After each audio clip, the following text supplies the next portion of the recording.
नमस्कार, प्राइम नून एट 3 देख रहे हैं आप। आपके साथ मैं हूं जास्मिन शर्मा और हेडलाइंस के बाद अब सीधे रुख करेंगे खबरों का। भारत के चंद्रयान 3 मिशन की सफलता पर ब्रिक्स के मंच से पीएम मोदी ने दुनिया भर से मिल रही बधाइयों का सबका आभार जताया है। ब्रिक्स के मंच से पीएम मोदी ने कहा कि भारत का प्रयास सफल हो गया है। ये वैज्ञानिकों के लिए बड़ी उपलब्धि है और इसके लिए दुनिया भर से बधाइयां मिल रही हैं। वहीं ब्रिक्स के विस्तार का पीएम ने समर्थन किया है।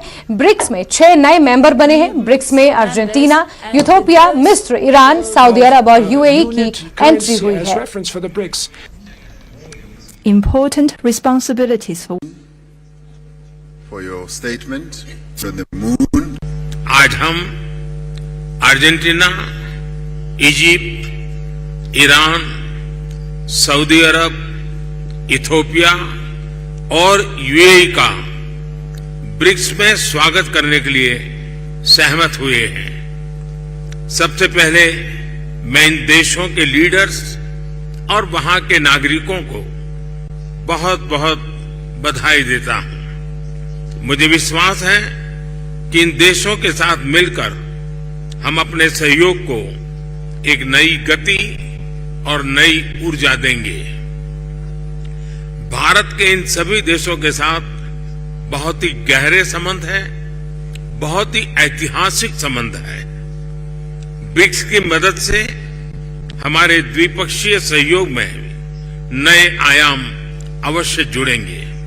भारत के मून मिशन को लेकर के ढेरों बधाइयां दी और मैं यहां कल से अनुभव कर रहा हूं, हर किसी से बधाइयां मिल रही हैं और दुनिया भर में भी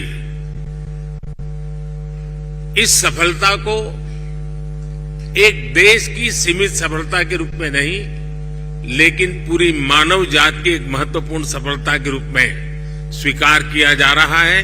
ये हम सभी लोगों के लिए अत्यंत गर्व का विषय है और भारत के वैज्ञानिकों को पूरे विश्व की तरफ से अभिनंदन का अवसर है। फ्रेंड्स, कल शाम भारत के चंद्रयान ने चांद के दक्षिण ध्रुव पर सॉफ्ट लैंडिंग की। ये केवल भारत के लिए ही नहीं बल्कि पूरे विश्व के वैज्ञानिक समुदाय के लिए एक बहुत बड़ी उपलब्धि है। और जिस क्षेत्र में भारत ने अपना टारगेट तय किया था, वहां पहले कभी कोई प्रयास नहीं हुआ है और ये प्रयास सफल हुआ है। तो बड़ा डिफिकल्ट टेरेन के ऊपर विज्ञान हमें पहुंचा पाया है। ये अपने आप में विज्ञान की, वैज्ञानिकों की बड़ी सफलता है। इस ऐतिहासिक अवसर पर आप सबकी तरफ से मुझे भारत को, भारत के वैज्ञानिकों को और दुनिया की वैज्ञानिक कम्युनिटी को जो बधाई के संदेश मिले हैं, मैं सार्वजनिक रूप से आप सबका, मेरी तरफ से, मेरे देशवासियों की तरफ से और मेरे वैज्ञानिकों की तरफ से बहुत बहुत धन्यवाद करता हूं। वहीं ब्रिक्स शिखर सम्मेलन के दौरान पीएम मोदी और चीनी राष्ट्रपति शी जिनपिंग ने हाथ मिलाया है। ब्रिक्स के विस्तार का पीएम ने समर्थन भी किया है। ब्रिक्स में 6 नए मेंबर बने हैं और आज ब्रिक्स सम्मेलन का आखिरी दिन है। इस आखिरी दिन एक तस्वीर सामने आई है जो बेहद चर्चाओं का विषय बनी हुई है, जहां चीनी राष्ट्रपति शी जिनपिंग ने प्रधानमंत्री नरेंद्र मोदी के साथ हाथ मिलाया है और इसी पर अब सबकी निगाहें हैं, सब इसकी चर्चा कर रहे हैं। ब्रिक्स शिखर सम्मेलन का आज आखिरी दिन है। इस दौरान प्रधानमंत्री ने संबोधन भी किया और मून मिशन को लेकर भी उन्होंने कई बातें रखी। हर तरफ से बधाइयों का सिलसिला जारी है जिसका वो स्वागत कर रहे हैं और धन्यवाद व्यक्त कर रहे हैं। वहीं दूसरी तरफ एक तस्वीर जो इस वक्त बेहद चर्चाओं का विषय है वो ये कि चीनी राष्ट्रपति शी जिनपिंग के साथ प्रधानमंत्री नरेंद्र मोदी हाथ मिलाते हुए नजर आ रहे हैं।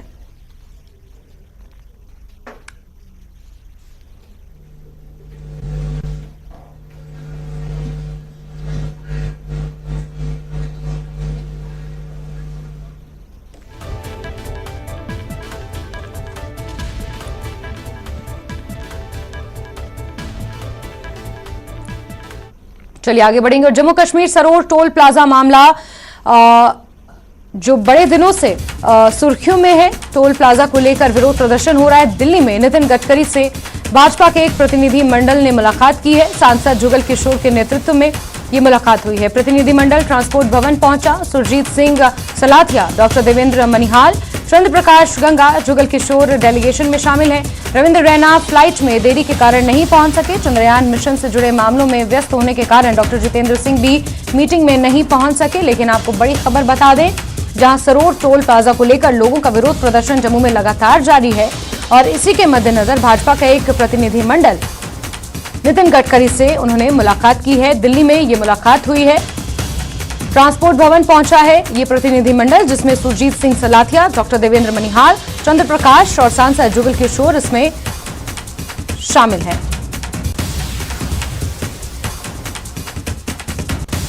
चलिए आगे बढ़ेंगे और आर्टिकल 370 के मामले में संविधान पीठ की सुनवाई जारी है। आज 10वें दिन की सुनवाई हो रही है।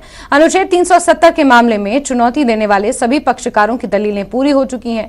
आज सुप्रीम कोर्ट में केंद्र सरकार की तरफ से अटॉर्नी जनरल पक्ष रख रहे हैं। सुप्रीम कोर्ट में आज पहली बार केंद्र सरकार पक्ष रख रही है।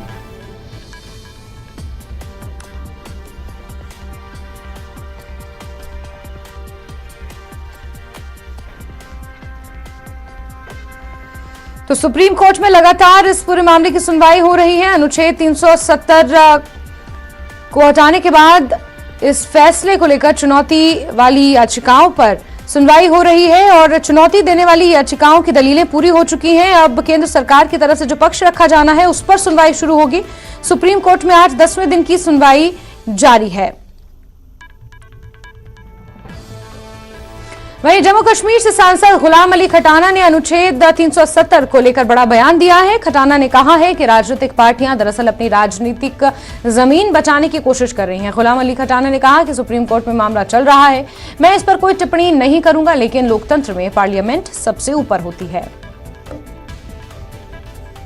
जो कश्मीर बेस्ड पॉलिटिकल पार्टीज जहां कांग्रेस है, इन्होंने 70 साल लोगों के साथ खून की होली खेली है। ये कभी नहीं चाहते कि कश्मीर में अमन हो, कश्मीर में पीस हो। इन्होंने अपनी मर्जी से जो इनको सूट करे कुछ फैमिलीज को, ये आम कश्मीरी के लिए, आम वहाँ डोगरा के लिए, आम अदर माइक्रो सेक्शंस जहाँ गुज्जर है, जहाँ पहाड़ी है, जहाँ अदर माइक्रो सेक्शंस हैं, इनको कोई इंटरेस्ट नहीं है। इनको 70 साल वहाँ ओबीसी नहीं देखा। ये चाहते हैं कि कैलेंडर रहे, हम बीच में रहें, लोगों के दिमाग में दूरी शहरियत का वो क्रॉपिंग करते रहें और उसमें से हम सियासी नर्चरिंग करें। ये इनका शुरू से इनका ट्रेंड है और भारत को ब्लैकमेल करें, ये इनका ट्रेंड रहता है। ये चाहते नहीं है कि कश्मीर आफ्टर एब्रोगेशन, आप देखिए 5 अगस्त 2019 के बाद आप देखिए कि वहाँ पीस है, वहाँ अमन है, वहाँ कोई कैलेंडर नहीं है। पिछले 30 साल से मजहबी रिलीजियस प्रोसेशन नहीं निकले। ये लोग ये कह रहे हैं कि पार्लियामेंट को इस तरह का कोई अधिकार नहीं था, वहाँ की असेंबली थी, उससे पूछना चाहिए था, असेंबली भंग कर दी गई, गवर्नर दस्तखत कर देते हैं और गवर्नर कोई टूरिस्ट तक, जो सियासी पार्टियां हैं, जो लीडर्स हैं, कह रहे हैं टूरिस्ट आते हैं वहां पर कुछ दिनों के लिए रहते हैं, दस्तखत करते हैं, फिर खुद से भी चले जाते हैं। तो ये पूरा संवैधानिक तौर पर ये गलत हुआ। पार्लियामेंट ही सुप्रीम है, Waheeda after for the people किसी देश के लिए। और यहाँ तक बाकी चीजें हैं कि कॉन्स्टिट्यूएंट असेंबली से होना चाहिए था, वहाँ इलेक्टेड असेंबली से होना चाहिए था, वहाँ ये होना चाहिए था। मैटर सब्सिडीज है, कोर्ट उसको देख रहा है। बट हमारे बात क्लियर है कि जम्मू कश्मीर के अवाम जो हैं वो कैसे जम्मू कश्मीर की तरक्की का हिस्सा बने, वो कैसे पढ़े। इन लोगों के जिम्मे जो पिछले 30 साल का जो ब्लडशेड है, जो खून खराबा है, इनके सिर को जाता है। इन्होंने अपनी सियासी रोटियों के लिए कश्मीर के नौजवान को इसका इस्तेहसाल करा है, उसको पत्थरबाजी में इस्तेमाल कर। चलिए आगे बढ़ेंगे खबरों में। और अमेरिकी डॉलर के मुकाबले पाक रुपया 300 के ऐतिहासिक निचले स्तर पर पहुंच गया है। बाजार में अमेरिकी डॉलर के मुकाबले पाकिस्तानी रुपया 300 के आंकड़े को पार कर 300.37 के ऐतिहासिक निचले स्तर पर कारोबार कर रहा है।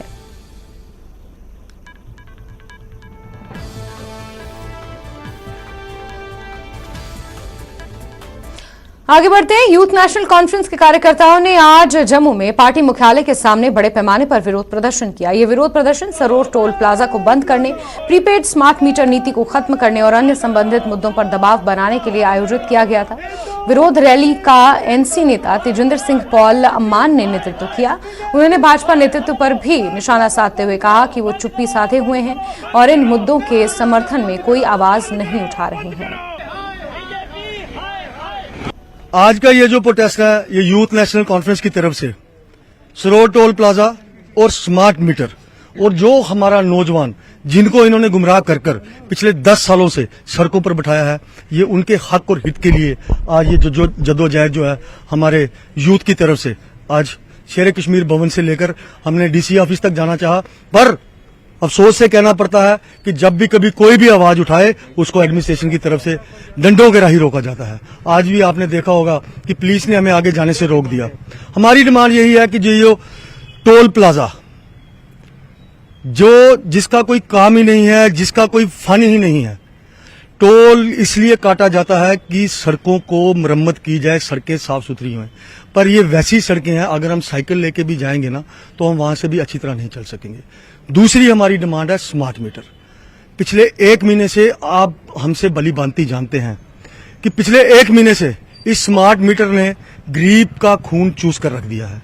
जो गरीब 500 रुपया बिल देता था, आज उसके घर में 5 से 50 हजार रुपये का बिल आ रहा है। चाहे वो एक पंखा चलाए, चाहे वो एक एसी चलाए, बट बिल ने 5000 से ऊपर जंप करना ही करना है। जब इनके आला अधिकारियों से पूछा जाए बिजली डिपार्टमेंट वालों से, तो उनका यही कहना होता है कि ये गुमराह हो रहे हैं, ये ऐसा हो रहा है, इनको वैसा हो रहा है। अगर हम लोग गुमराह हो रहे हैं तो आप 1 महीने से हमें सेटिस्फाइड क्यों नहीं कर पा रहे? और दूसरा, बड़े शर्म से ये चीज बोलनी पड़ती है, जिन लोगों ने जम्मू के नाम पर इस बोली बाली जनता को गुमराह किया, जिन्होंने जम्मू के नाम पर जम्मू का नारा लगाकर इन लोगों को बेवकूफ बनाया, अफसोस आज वो लोग कहीं भी ना स्मार्ट मीटर के हक में, ना टोल प्लाजा के हक में, ना ही यूथ के किसी भी फंक्शन के हक में वो आगे बढ़े। तो आज हमारी यही डिमांड रहेगी कि आने वाले समय में अगर ये टोल प्लाजा और स्मार्ट मीटर का मसला मसाइल जो हल ना हुए तो जम्मू बंद तो होगा ही होगा, पर किस तरीके से होगा ये एडमिनिस्ट्रेशन सोच भी नहीं सकती। जारी बजरंग दल और विश्व हिंदू परिषद की राष्ट्रीय स्तर की श्री बूढ़ा अमरनाथ यात्रा में आज छठे जत्थे ने दर्शन किए। देश के विभिन्न राज्यों से आए हजारों श्रद्धालुओं ने बूढ़ा अमरनाथ मंदिर में भगवान शिव के पवित्र शिवलिंग का दर्शन और पूजन अर्चन किया। इस अवसर पर श्री बूढ़ा अमरनाथ मंदिर में भगवान भोलेनाथ के स्वयंभू शिवलिंग के दर्शन और पूजा करने के उपरांत श्रद्धालु ढोल की थाप पर घंटों तक नृत्य करते हुए भोलेनाथ के दर्शन और पूजन की खुशी मनाते रहे।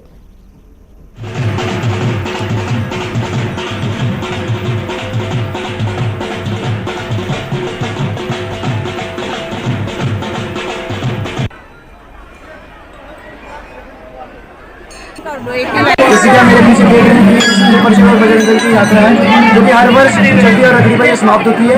पर ये यात्रा में 3-4 हजार लोग आते हैं, पर यहाँ पर 15,000 से 16,000 तक यात्री आगे और उन्होंने दर्शन कर लिए। मैं भोले बाबा से यही मांगना चाहता हूँ कि ये इनकी हर मनोकामनाएं पूर्ण हो और ये हर साल इस तरह लाखों की भीड़ में आए और बाबा के दर्शन करें। जय श्री।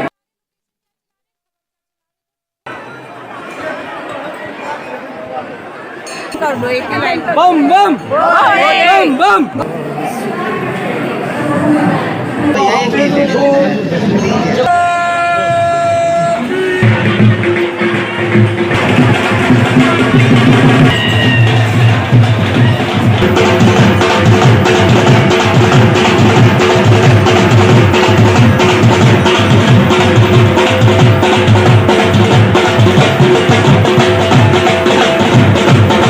आज दोपहर पुंछ श्रीनगर में मोहल्ला आलापीर स्थित कब्रिस्तान में कब्र खोदते हुए बिजली की तारों की चपेट में आकर एक व्यक्ति की मौत हो गई, जबकि 5 अन्य घायल हो गए। इनको तत्काल राजा सुखदेव सिंह अस्पताल पहुंचाया गया, जहां उनका उपचार जारी है।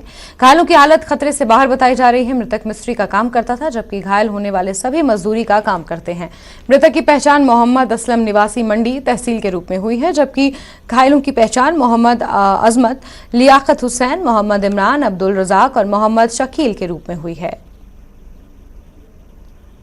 कब्रिस्तान पर गए थे काम करने, करंट लग गया, वो बिजली ने पकड़ लिया। उधर चाहे था ना वो स्टैंड होता है लोहे का, वो उधर मजदूरी करने गया था, बंदा ले गया था मिस्त्री।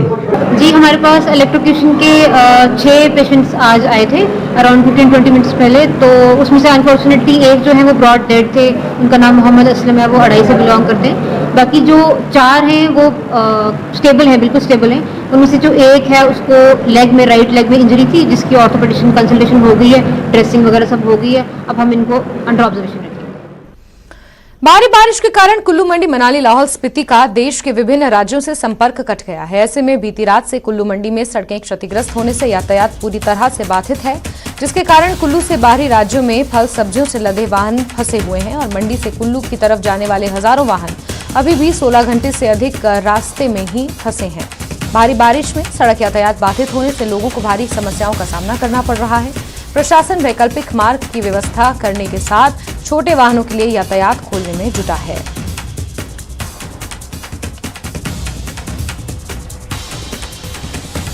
से 2 किलोमीटर पीछे खड़े हैं, जहाँ से आगे जाने नहीं दिया जा रहा। पुलिस वालों ने रोक रखा है कि आगे कहीं रास्ता बंद हो रखा है, तो कटिंडी से 2 किलोमीटर पीछे खड़े हैं। ये आप कब से खड़े यहाँ पे? यहाँ रात को 2 बजे से खड़े थे हम। कोई खुलने का ऐसा कुछ अब ऑफिशियल नोटिफिकेशन और कुछ तो डाला तो है नहीं है, बस डीसी कुल्लू की तरफ से ये पोस्ट डाला गया था फेसबुक पे कि काम जारी है और आपको अगला अपडेट दिया जाएगा। अगर हम अपनी मेजर रूट की बात करें, खासकर जो कुल्लू डिस्ट्रिक्ट को मंडी से कनेक्ट करते हैं हमारे रूट्स, इस समय जो हमारे 2 रूट्स थे जिनके थ्रू हम ट्रैफिक पिछले कुछ दिनों से चला रहे थे, वाया मंडी और दूसरा रूट था वाया कमान कंडी कटौला, वो वाला दोनों ही रूट जो हैं हमारे इस समय अभी डिसरप्टेड हैं और वहाँ से मूवमेंट नहीं हो पा रही है। कल भारी बारिश के चलते और आज भी मंडी के एरिया में बारिश हुई है, तो पीडब्ल्यूडी जो है रोड को रिस्टोर करने की कोशिश कर रही है, but it is damaged at multiple points. तो आज रात तक दे आर होपिंग कि अगर दोबारा तेज़ बारिश से काम डिस्टर्ब ना हो तो शायद LMVs के लिए थ्रू हो पाए। आगे बढ़ेंगे। हिमाचल में कई जिलों में भारी बारिश परेशानी का सबब बनी हुई है। मौसम विभाग ने आज तक के लिए हिमाचल के 7 जिलों में बारिश का ऑरेंज अलर्ट जारी किया है। भारी बारिश के बीच शिमला में गिरासू पेड़ों ने मुश्किलें बढ़ा रखी हैं। कल भी कई जगहों पर पेड़ गिरने से मकानों और दुकानों को नुकसान पहुंचा था। सड़क यातायात पर भी असर पड़ा। आज भी स्थिति कुछ ऐसी ही है। ऐसे में प्रशासन ने लोगों से घरों में रहने की अपील की है।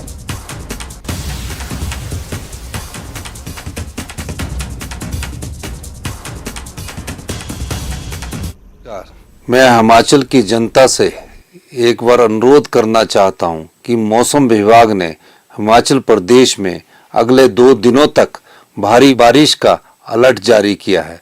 मेरी आप सभी से अपील है कि अगर जरूरी ना हो तो घरों से बाहर ना निकले, नदी नालों के किनारे ना जाएं। जगह जगह लैंडस्लाइड और पेड़ गिरने के कारण सड़कें बंद हो रही है, जिन्हें रिस्टोर किया जा रहा है। सरकार हालात पर नजर बनाए हुए हैं और लोगों की समस्याओं को दूर करने का प्रयास किया जा रहा है। मैं स्वयं सभी डीसी के साथ संपर्क में हूं और सभी लोगों की सुरक्षा सरकार की प्राथमिकता है।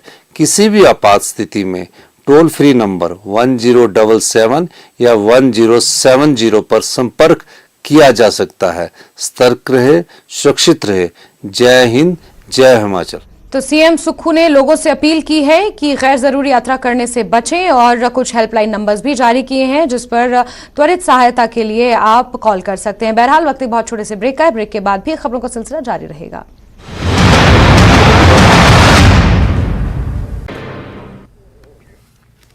स्वागत है आपका न्यूज़ 18 जम्मू कश्मीर लद्दाख हिमाचल में। मैं हूं विशाल और आप देख रहे हैं धार भी रफ्तार भी। राजौरी जिले के तरियत नामी इलाके में मुसाफिर बस हादसे का शिकार, कम से कम 10 मुसाफिर हो गए जख्मी। तमाम जख्मियों को इलाज के लिए CHC कालाकोट किया गया रेफर। जम्मू कश्मीर के कई इलाकों में तेज हवाओं के साथ मूसलाधार बारिश, मेंढर के सखी मैदान और आड़ी में सैलाब जैसी सूरत हाल। कुपवाड़ा में कई मकानात को पहुंचा नुकसान, लोगों से नदी नालों से दूर रहने की अपील। मेंढर में मुसलसल बारिश ने आवाम की मुश्किलात में एक बार फिर इजाफा कर दिया। मेंढर के सखी मैदान और आड़ी में सैलाब जैसी सूरत हाल पैदा हो गई। मेंढर कस्बे में दोनों अतराफ से नदी के तेज बहाव के बायस सखी मैदान के इलाके में डंपर हादसे का शिकार हो गया। कुपवाड़ा में भी तेज हवाओं के साथ बारिश हुई। तेज हवा के चलते कई मकानों के छत उड़ गए। बट्टाकुंड में तेज हवा ने तबाही बर्पा कर दी। यहां पर तेज हवा के बायस कुछ मकानात को नुकसान पहुंचने की इत्तला है। श्रीलंका के चेचेसना में सैलाब आने की वजह से करगिल ज़ंस्कार रोड काफी देर तक सड़क बंद रहा और सैकड़ों की तादाद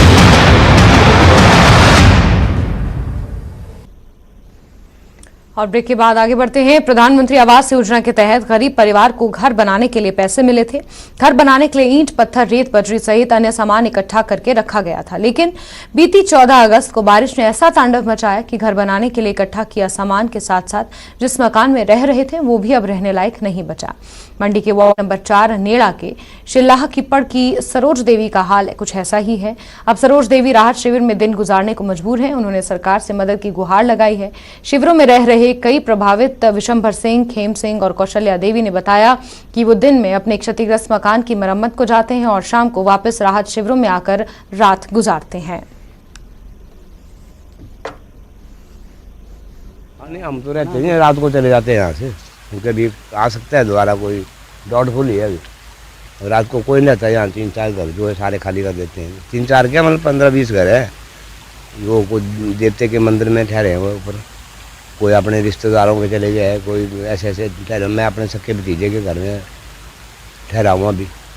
हमारे तो घर बीच में फंस गया। हम तो यहाँ से निकले हैं और हमने टेंट लगा रखा है, परिवार को वहाँ ले जाते हैं, वहीं रखा है रात को भी।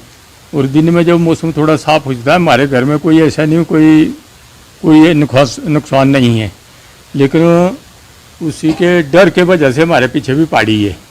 तो पहाड़ी के कारण मुझे वो वहाँ चले जाते रात को। कहाँ जाएं कहाँ नहीं जाएं कुछ भी समझ ही नहीं आ रहा था। हमने सोचा भी नहीं था कि हम बच भी पाएंगे।